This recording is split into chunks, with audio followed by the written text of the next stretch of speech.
right, I'm introducing Shane Malloy, also known as Dick Jansen, his porno name. His porno name.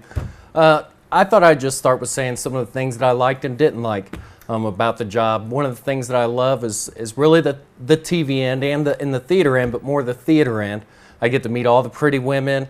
When the foreigners come in, I love speaking with the foreigners just because they sound funny. And so you're kind of like, how would you say I need to go pee in the kettle? And it's just great. That's always a good time with the foreigners. And the customers, they're pretty good. You know, from where I'm seeing on TV, they come in and sometimes we socialize. I think they know me a little bit more than I'm comfortable with sometimes, but I'm okay with that. Goofing off at work anytime we're not busy, which is rare around here, but whenever we're not working, we're playing, and we play pretty hard. We party pretty hard. At least I do. I know I'm one of the bigger party animals here. That's something else that I really enjoy. Some of the things that I just can't stand about my job, of course, is the pay. You would think after working somewhere for almost a decade, you would make more than $1 than the minimum wage. So I'm very upset about the pay. But, you know, as with most bosses, you can complain all you want. It's not going to do any good. And most likely, they'll give the pay to the raise to the new guy, in this case, Tyler, who hasn't been here nearly half the amount of time. But yet, for whatever reason, I swear he got that raise just for Charles to piss me off. So anyway, the other thing I dislike is being relied on. Sometimes I like it and sometimes I don't. You know, sometimes you just work so many different facets of the job. It's just stressing to know you have 20 million different things that you need to do.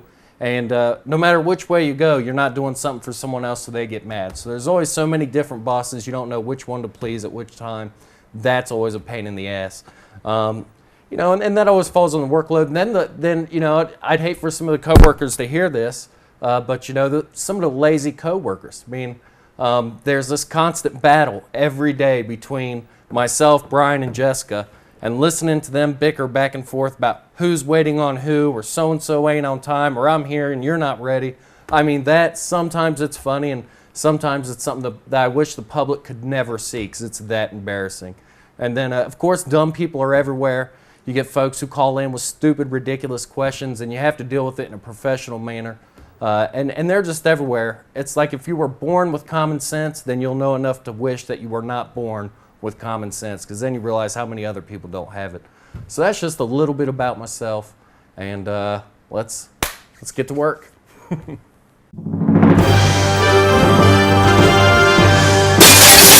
I'm not ready. Tyler, I need you to sit still.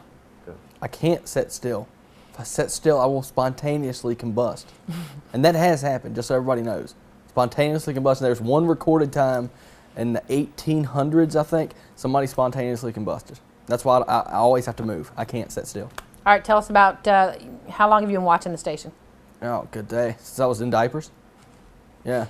I was just in diapers. They would just prop me up, and I'd just chill out watching it. You know, it was back when it was Cable 6. All right, what's your favorite Cable 6 story? Just watching Bob Sharp in general. They're just great. Just watching Bob in general. It's just the way he argues with people. Just a lot of things that happened on Cable 6 that just really were they were funny to watch. People's reactions are just great. Do you remember when they used to fight with the cops? Yep. And the cops would always be standing in front of the camera or telling you couldn't film, you couldn't be there. And that's how you know it's old, because they were saying film. I mean, you know, we don't film anymore. It's digital. All right. And who's your favorite personality up here, or who was growing up? I liked everybody. I just, you know, you get to watch people on TV. But what I found out when you start working here, it's a little bit different. People aren't exactly who you think they are on TV.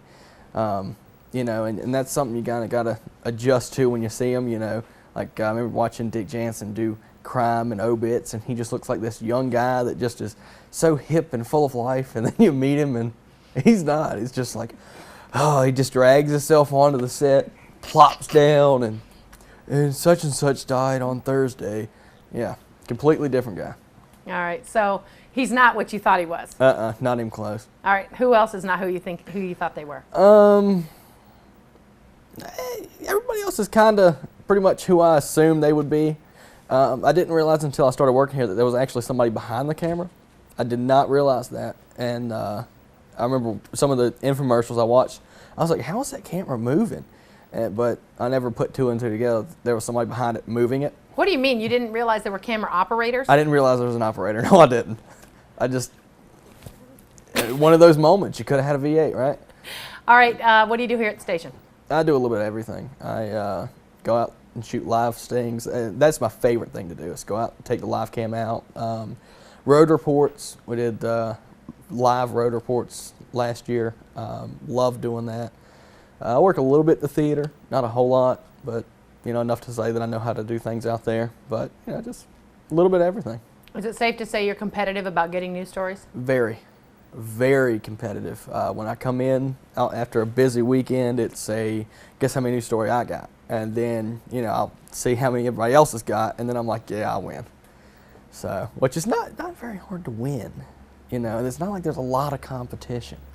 I mean, when it really comes down to it, you got Jessica, who will get a news story like once every time the moon turns blue. Charles, he'll bring one or two in, but really it's just like, I don't guess it's really that I should be as competitive as I am for it, because nobody else is even trying. So it's really just kind of getting kicked off on me anyway. It's a little bit unfair. All right, you like car shows? Love cars. That's my weird, strange addiction. I just love cars, love everything that has to do with cars. It's one of my favorite things to be able to do, is go to the cruise-ins and just blabber on with car people, because that's where I really click with people. Who pisses you off at cruise-ins? People that have previous beef with Cable 6, with Charles, and then they don't want to talk to me about their car because they're mad at Charles for some kind of, Charles covered their mom's something 20 years ago. That has nothing to do with me. I'm a completely different person. That's one of the main things that really, really irritates me. That's the Martinsville cruise-in. And I do Reedsville from time to time. And I got a lady there that does the Reedsville cruise-in. And she's good with talking to people, but she doesn't know anything about cars. It's just like, what color is this? What motor are you running? And I'm just like, can I talk to him, please? Can I get the mic? Can I borrow that? It's just like, nope.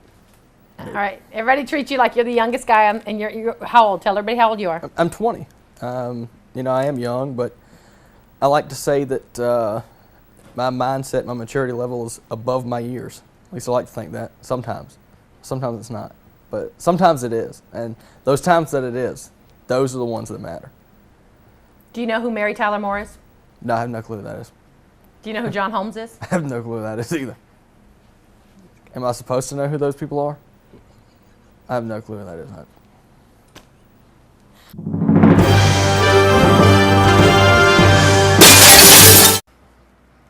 Hey everybody, I'm Jessica Robinson. I'm from the San Francisco Bay Area, the East Bay. I've been here for about 20 years. And about 13 years ago, when I was ready to either kill myself or move home, I called the station one day looking for something to do, and I offered image consulting to the guys that worked at the station, because they looked like a hot mess. They looked like a really hot mess. And I talked to Charles, and I was like, I can come up and I can kind of teach you about how to look a little better, a little cleaner on the air. And so he said, come up and do it live.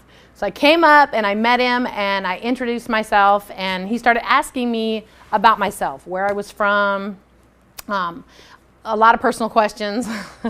And then he put me on the air just like that. So we did a live show, and one of the things you need to know about the station is most of what we do is live.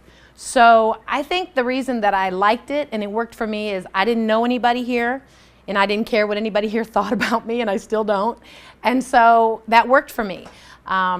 So I started doing live TV, and almost right away he put me on, and I would do things like co-host a show or host a show. Shows around here are call-in shows. We do the news every day, and then people get to call in. Usually about 7 o'clock they get to call in, and we'll do a live call-in show for an hour. People call in and they can talk about whatever they want to talk about. And you just have to know a little something about everything. So people are calling in and talking about politics, or people are calling in and talking about the news. And you just have to follow along. And literally, if you don't know what they're talking about, you have to act like you do. Or just go, well, what do you think about that? What do you think about that? And just bluff your way through the call. Because I learned early on that if they sense weakness, they will go for the kill. They'll go for the jugular in this town. If you go back and forth, if you say, well, I'm for this or I'm against this, and you flip-flop, they will go for the jugular. So around here, you've got to be firm. You've got to say what you think. You know, you've got to act like you know what you're talking about. And the other thing you need to know about this area is it's a small town. Martinsville and Henry County, probably population under 100,000, maybe 75,000. So everywhere you go, whether it's Walmart or the grocery store, people recognize you. People will talk to you, and people think they know you. They want to hug you. They want to touch your hair. It's really creepy. And you have to go with it, though. You have to, like for years, while I was raising my kids around here, people would say, "Hey, Jessica, how you doing?" And I'd go, "Well, how you doing?" And they'd go, "You know, I'm good. And then my husband, they'd walk away, and my husband would be like, "Who is that?" And I'd be like, "I don't know. I never know." You just have to act like it's cool and you know them. And even now, right now, while I'm trying to do this interview, Tyler is saying my side boob is showing. I'm looking fat right there. If I just go like this the whole time, would that look better? Anyway, so we do live TV. Most of the people that you're going to meet at the station do live TV in a small town, so we don't really care about how we look. We're not looking every time we shoot something to see how we look. Jessica Griffith will look every time you shoot something, and she'll want to know how she looked, but the rest of us will be okay.